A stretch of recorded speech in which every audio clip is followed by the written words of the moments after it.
I realized that I didn't introduce for some people what What's Trending is. Thank you, all of you, for coming here. We love hosting these types of events. We're so passionate about internet culture and the web community. So I've been working with the Webby Awards for years now. You knew me when I was a young lady. You're still young. Yeah. No, in web years, I'm a geezer, actually. But basically, What's Trending, it's a daily blog around internet culture and web trends. What's trending online, basically. We are the source for everything. We own the mind share around What's Trending online. We have also a weekly live and interactive show, which we shoot here. So I encourage everyone who lives in LA, if you're in the area, we shoot every week live at 10 a.m. And so we couldn't be more happy to have all of you here today representing different aspects of the digital community and innovation in many ways. And so you just kind of featured a few of the things that are allowing people to stay and to go out and to interact with people outside of their communities and globally. But I'm going to introduce our other panelists here today. We have Patrick Starzan. He's the Director of Marketing at Funny or Die. Thank you for being here, Patrick. Andy Williams. He's the Director of Digital Strategy at 72 and Sunny. Thank you. And if you have any questions, everyone there or here in the audience, tweet us at What's Trending. And thank you, of course, at the Webby Awards. Thank you. I always like to give you guys a shout out too, but I'll be following at What's Trending for those questions. So what are you using in terms of really connecting with people when you both put out videos? I mean, you're obviously putting on funnyordie.com, but how are you strategizing to get people engaged and get the word out and that noise going? Yeah, for us, I mean, it's not as advanced as chill.com or anything like that. We're not hosting communities, but we're leveraging platforms like Twitter and Facebook and Tumblr right now, where we're trying to cultivate communities around the content and the brand. And it's not for us about just tweeting or posting our videos. It's about creating an environment that we think that our audience finds beneficial, where they can engage with us and feel more a part of who Funny or Die is. So it's not just Funny or Die, this LA-based company. It's Funny or Die, this internet company where everyone that is following us or is a fan feels like a part of what we're doing. There's definitely a culture around it, and you guys have worked together, right? Because of K-Swiss. Yeah, K-Swiss. That was the most epic video ever. Yeah. Do you want to tell people about that? You probably might already know about that video.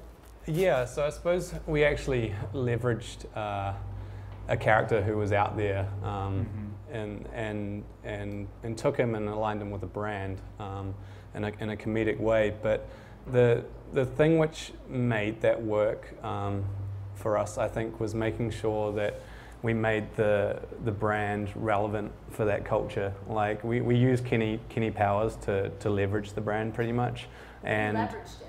Yeah, and treated Kenny as a real endorser, even though he's only a character. Yeah. So I think that made people maybe prick their ears up and go, hang on, what's going on here? It's not just another celebrity endorsement. It's actually a character's endorsement. And with the help of Funny and Die and their reach, that was the seed which really set that campaign alight. And yeah. A lot of what you talked about is really building community and interactivity around content online. So what trends are you seeing right now, and where do you see it going in 2012? Well, I think the thing that we feel strongly about actually is just that at the end of the day, people out there make this stuff up themselves. The trends really follow how people are using this stuff, and a lot of the stuff I showed there is really based on stuff that people have been hacking together for a couple of years now, right? So I think that what's cool about what's going on now is that a lot of technology has gotten better and it's really rich, especially like some of that Google, the Hangouts and the Skype stuff, where like you can actually really have a nice experience hanging out with somebody through your computer in a way that feels like, it's not like 100% natural, but it's pretty natural. And so you're seeing all this, because of that, you're seeing like people are really starting to think, wow, this works. We can have cooking schools and whiskey tastings and that kind of stuff. And so it really like enables the spirit of people out there to think of how they want to use this stuff again, and then for them to take it to a new place. Does that change the way both of you produce content now and approach brands and I guess stories? in storytelling? Yeah, it definitely does. I mean, the great power that digital communications and social online give you is that audience and people involved in the content can feed back, and you can and you can actually adjust the content and grow the content with the audience. I think we saw that in the early days, with even in the movie landscape with Snakes on a Plane. Mm-hmm. You know, you actually had fans actually helping write the script for the movie, and today you need to be a bit snappy and agile like that to create content which is relevant. And I think that's the great thing as well, is you can actually create topical content which is relevant and very quickly. That's a huge advantage you guys have, right, at Funny or Die, which is that you can be way faster than all those TV shows and getting out parody and all that kind of stuff. Exactly. Right? We just launched a political part of Funny or Die a couple months ago, a month ago, called Live Funny or Die, and it's basically kind of like this intersection of SNL and The Daily Show, where we're able to jump on something that's happened maybe in a debate and put a video together that night and launch it the next morning to actually kind of grab the zeitgeist of what people are talking about and put it out there. And the great thing for us too is that it's a 2-minute video, right? So we can fail a lot to learn how to be successful. So we've been doing it for almost 5 years right now, and we've learned from that. We learned what, how long a video should be, what people what resonates in terms of topics for people. What does resonate? Well,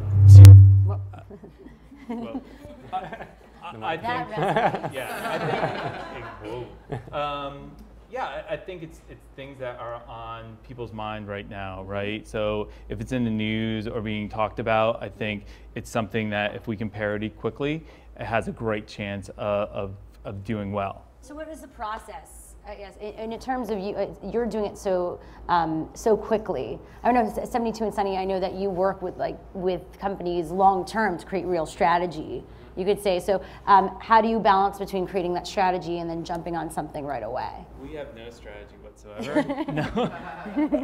No, I mean, for us, it's about, it starts with creating great content. I mean, we're producing 30 videos a month right now, which is a lot. So some of it is definitely about what's going on right now, but others are just concepts that we think are funny or that talent that come to us want to do for the first time.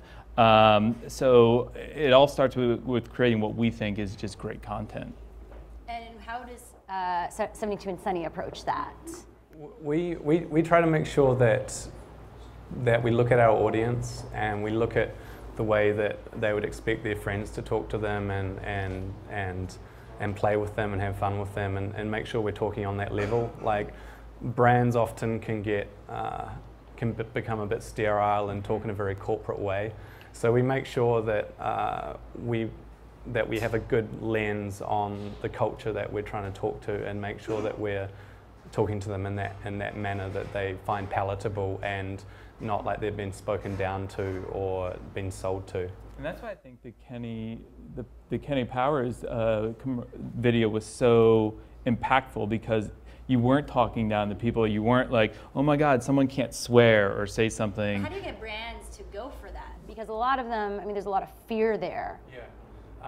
Well, it's a good point. I mean, today's brands which are becoming successful and have good cut through are brands which are prepared to take risks. And today, vanilla brands are falling by the wayside, and it's the brands who literally have the balls to put their I suppose, history on the line, and put probably some of the things I've worked towards before on the line, risk actually offending some people to make more friends. Like, you can't be friends with everyone, and there's a lot of brands out there that try to be friends with everyone.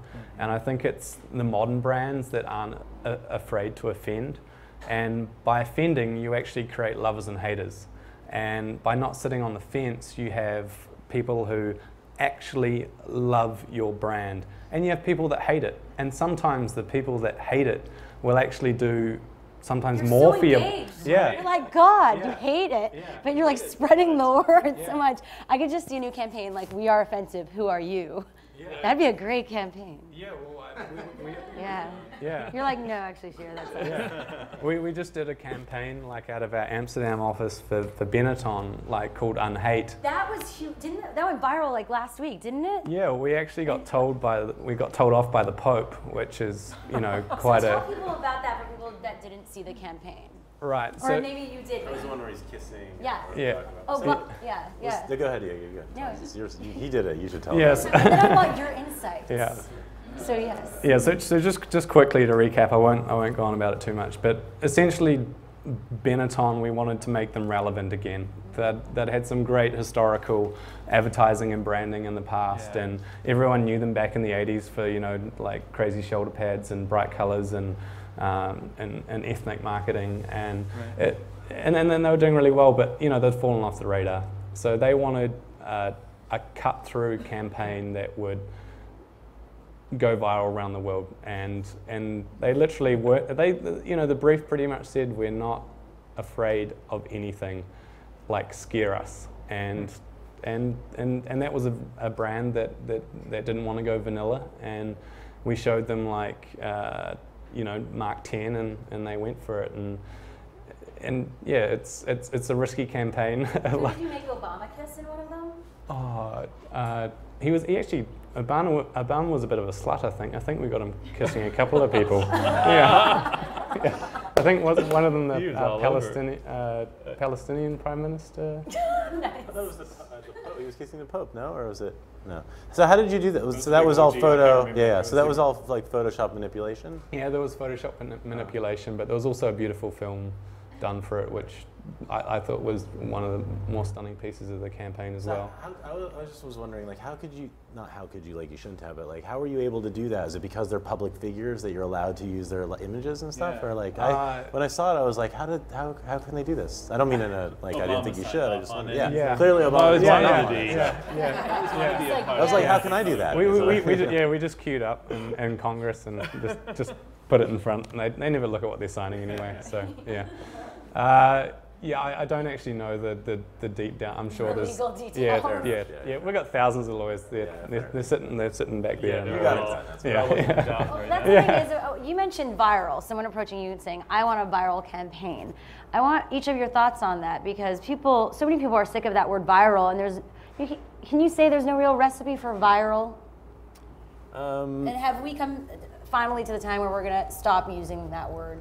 I think probably not, but just because it's in the lexicon or whatever. But you know, we've been visiting at the Webbys. We've been visiting all these internet companies and agencies and people who make advertising for the internet and video and all this different stuff. And definitely, what everybody says is people are asking them to the agencies are being asked to get everybody more Facebook likes and more Twitter followers, and the content creators are being asked to make things that will go viral, and it's kind of all the same challenge. So everybody wants that still. But I don't think there's necessarily a recipe for surefire success, but there's definitely a recipe for potential for success, right? Like, you never know, but if you do things the wrong way, it's definitely not going to go viral. Mm-hmm. Yeah, in my opinion, there's no such. We have a lot of people come to us and say, make us a viral video. You don't make a viral video. You make a video that becomes viral, right? And I can't stand that when everyone's like, oh, viral video. You're one of those then. Yeah, see, I knew I wanted to die. There. Exactly. So they all hate it, everybody. But I think there are some underlying factors, right? It has to be universal in nature, right? It has to be based some type of emotion that when you watch it, you have a visceral response to it, enough that you say, I need to share this with my group of friends.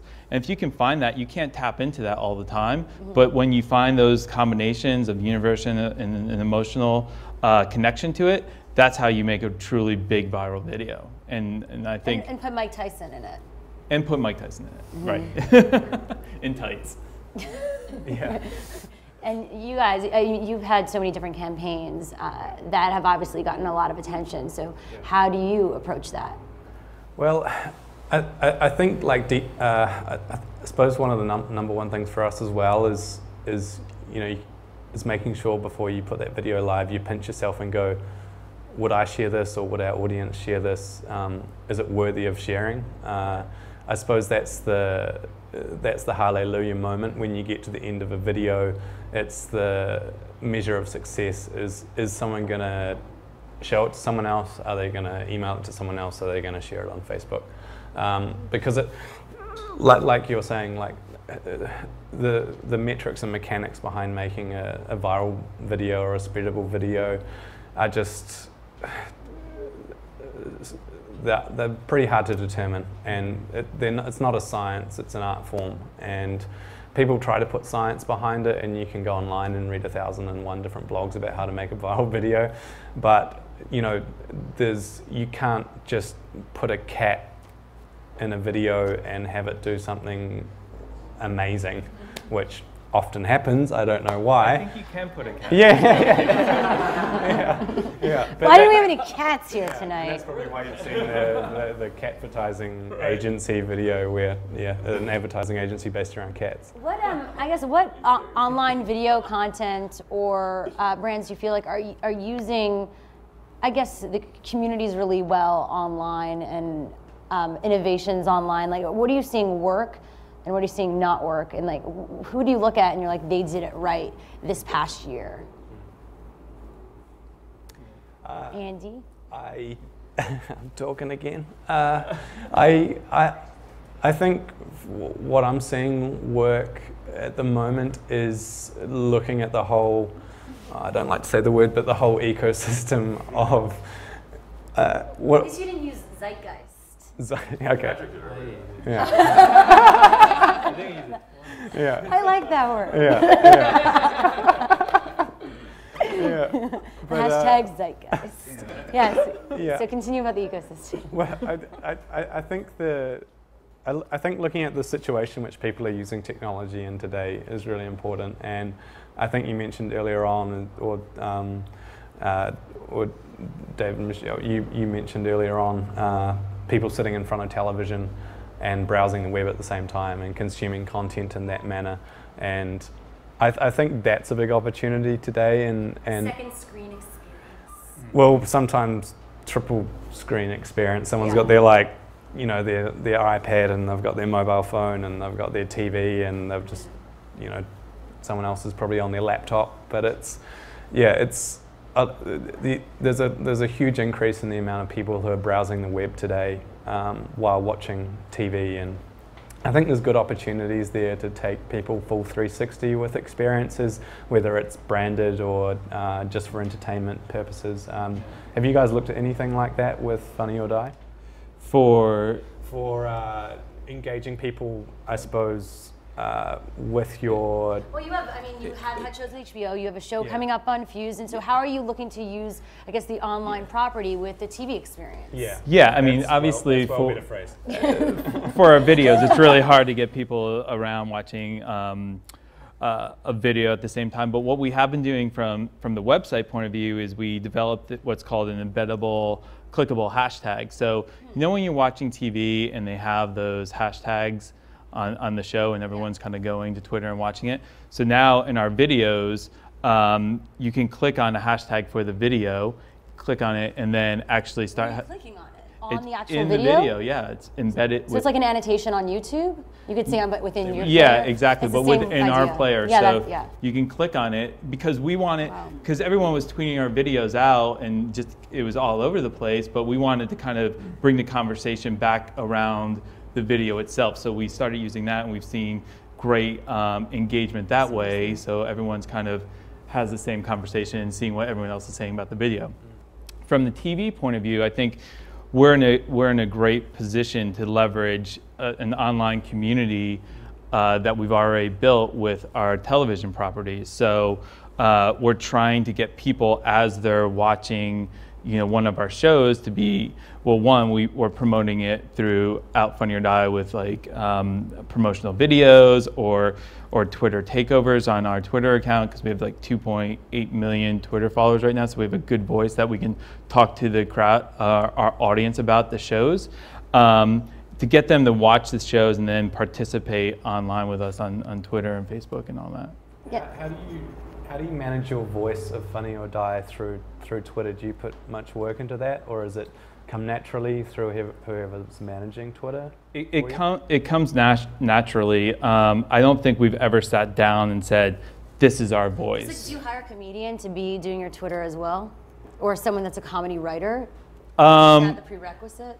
No, for the person who's running our Twitter account is here. No, you know what? Dashel, He controls 2.1 million people. He's tweeting right He's now. like a botnet. He's his own botnet.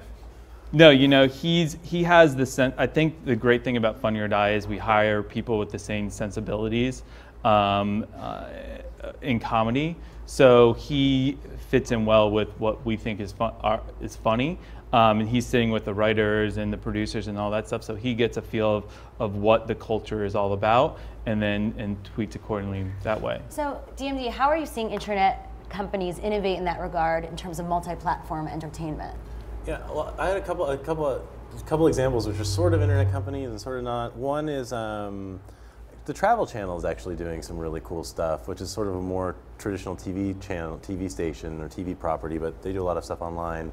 They've been doing a lot of things specifically because they have this sort of forward audience with Anthony Bourdain's No Reservations. And that audience, for whatever reason, tends to be like experimental and trying to do new stuff. And so they're doing this stuff where he actually tweets during the first airing of his shows. Mm-hmm. So if you're watching the show, No Reservations, you can follow him. And he's actually commenting, so it's like a little Mystery Science 3000 or whatever it was, of him commenting on himself while you're watching it. So that sort of gives you something fun to do, not just with your friends, but while watching that show. So I think that's pretty cool. We've seen award shows, of course, do it really well recently and increase their viewership on TV, proving that it's possibly, although we're saying the viewership is decreasing going digital, but there's still an audience there, and it's possibly not about TV versus the internet or digital. They can work together. Yeah, great. And then I think the other one, the big one nobody thinks about really, which some people do, if you're a sports fan you do, but is Major League Baseball. And basically one of the most popular media companies in the world. They stream like 5,000 baseball games a year live on the internet, so all these baseball fans can watch every single game if they want to. And they have some amazing technology that they use and allow people to like talk to each other, and they do all sorts of stuff with apps in the actual stadium, and so like a great media. Entertainment that will never lose money. Yeah. I wish, you know. Well, I think part of it for them is that TV, online, they just constantly make money. They have an audience. They have I mean, when you have literally millions of people who want to watch what you're doing, you can take a lot of risks. You can invest a lot of money in the technology. They can do stuff that other people can't do because they don't have as big of an audience. Didn't they have hire a guy to be like the man cave or something, yes. Or MLB? Yeah, is that still around? Yeah, it was in. I don't know. I think it's still going. No, well, the baseball season's over now, so you can tell I'm not a baseball fan. They had these guys in the old Tower Record store in New York, where they called it like the man cave the fan cave. Yes. Thank you. Yes. And I know that because I have a sports fan in my ear. I should have revealed that. I would have been like, thank you, Brandon. It's called a man cave. Brandon, we love you. Man cave. Yeah. So these guys were watching every single game and tweeting about it and talking about it. And Patrick thinks I'm putting him in the hot seat. But speaking of which, let's throw it out to our audience if anyone has questions. Well, and while some people here throw out a question, I'm also going to be checking our Twitter feed at What's Trending. So if you have questions watching the live stream right now, send them our way. So does anyone out here have a question in the audience? And then I will repeat it for the live stream. Yes, Kevin. Keldoff, who has been a great partner tonight, bringing Pink's hot dogs. Yay. So shout out to Kevin. Which is a staple in LA. It's something you mentioned earlier, but it was kind of dodged slightly. And I'm actually curious to know, we've discussed briefly, some innovative portals like, the Baseball Network or Travel Network, but what about specific brands that are doing? So what he asked, because the audience can't hear it, is what brands are really innovating? We talked about some portals, Travel Channel or Major League Baseball, but what are brands that are innovating right now? I feel like my favorite brand in the social media and digital space is Ford.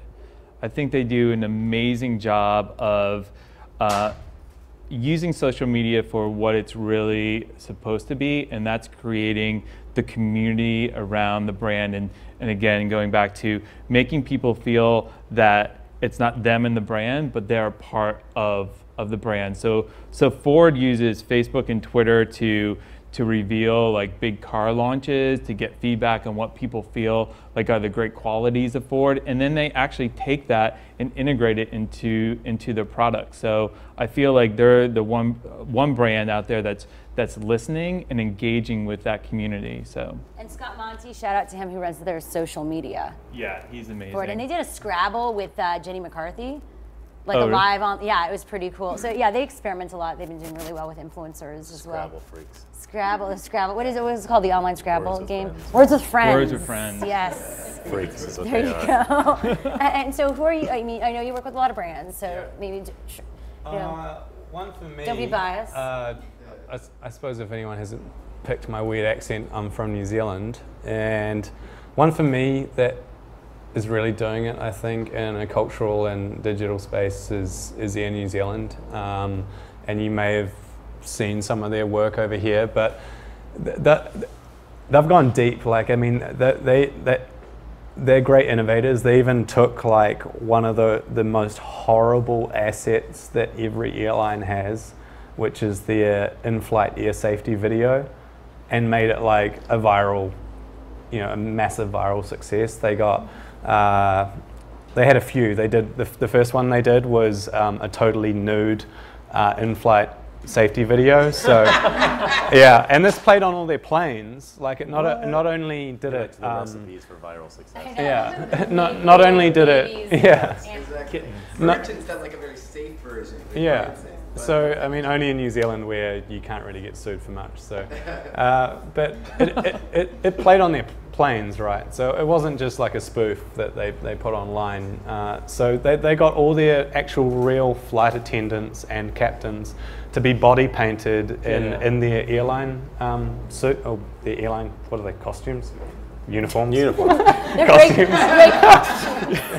They're painted. People are going to be offended about that. Yeah, they're painted. See what people are tweeting painted now. party suits. Yeah. So yeah, and they basically did, in a very risque way and also very clever way, they managed to do the whole in-flight safety video within the legal requirements, but also without showing any, boobs, tits, balls, all that sort of carry on. Yeah, and yeah. it was- Oh, you are from New Zealand. I love it. But yeah, and they went big with that, and then they kept going with that. They went another level on that. Yeah, And New Zealand. So check out Air New Zealand. And you, DMD? I think GE's been doing a lot of really cool stuff, associating their brand with the whole eco-imagination thing. I think Yeah, is they really worked with cool. a lot of YouTubers on that to do their own I think that a lot of videos. that's been great. I know, I think that stuff's been really awesome, and they're doing a lot of. What's interesting about that is they do a lot of different types. It's a very like multi-layered kind of campaign. They're doing lots of different types of executions. There's a blog actually that I really like where these guys go. And they're actually visiting all the different labs at GE and just reporting about like what innovations GE is up to. And anyway, so I think they've been doing some nice stuff, even through all the tumults of being like a GE in the world of this economy, kind of. Yeah. And Macy's actually did something really interesting on Google Plus recently, where they brought fashion bloggers to do Google Plus Hangouts with people, and people got to ask them advice on Google Plus. So there's definitely people doing a lot of interesting things online. I'm being told to move my hair. Oh no! Oh, it's on the microphone. Sorry. Anyone else have a question? What about Virgin Atlantic?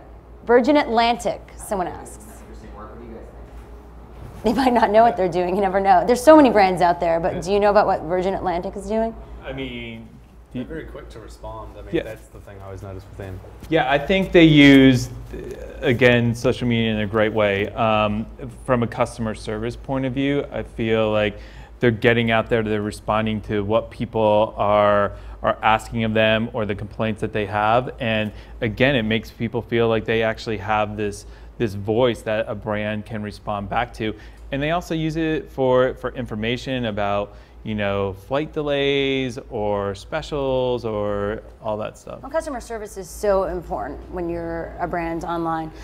We also saw, of course, with Cyber Monday, what I thought was interesting. Speaking of staying in to go out, Cybermint, the Beachmint people, who they have sites with Rachel Bilson, the Olsen twins. They did a whole, like the first ever shopping network live stream on Facebook. Oh. And I think that's a beginning of a trend we're definitely going to see blow up in 2012, where Facebook, like the live streams on Facebook, people incorporate live stream, but the interactivity, that was a new wave of interactivity there that we'll see in 2012. So look out for that. Check out Beachmint. Any other questions? Yes, we have another question. Great panel tonight, Shira. Thank you. On the innovation side, kind of two trends, I guess, or you know, kind of movements that I'm watching. I'd love to hear comments on. One is kind of like the kind of one screen, all screens, and how content can go across the 4 screens, basically from, you know, desktop through now to tablet and mobile and everything else, and how those similarities and differences work, maybe together and apart. And then kind of the second trend that I'm sort of really watching is tying online and offline experiences together, and how, you know, what might be coming up on that. I think there's a lot of untapped area that it's just, you know, people are starting to figure out, not just the social media side, but tying both together and where that might work. So first, let's go into that one question, the first one, which is the multi-screen experience, which we did talk about a bit. It's basically, how are we going to see those 4 screens integrate each other seamlessly, work with each other in the future in 2012. And we spoke about award shows, MLB Network, but how do you think in approaching a network where they want the views there? So how do you balance the attention that you build and the community you build online for that? For TV network content versus what you're putting out online to socialize that and build community. Yeah, I think I think you'll see the lines blurred, right? I think both will be one within each other, especially with like internet TV and things like that evolving. For us, the way that we want to use it is, you're watching something on TV, it's a half hour every week or something like that. We use the internet or the web to make sure that those 6 other days that you're not thinking about the show, that we're giving you something to think about or interact, or and building that brand sentiment around, a positive brand sentiment around that show to get you excited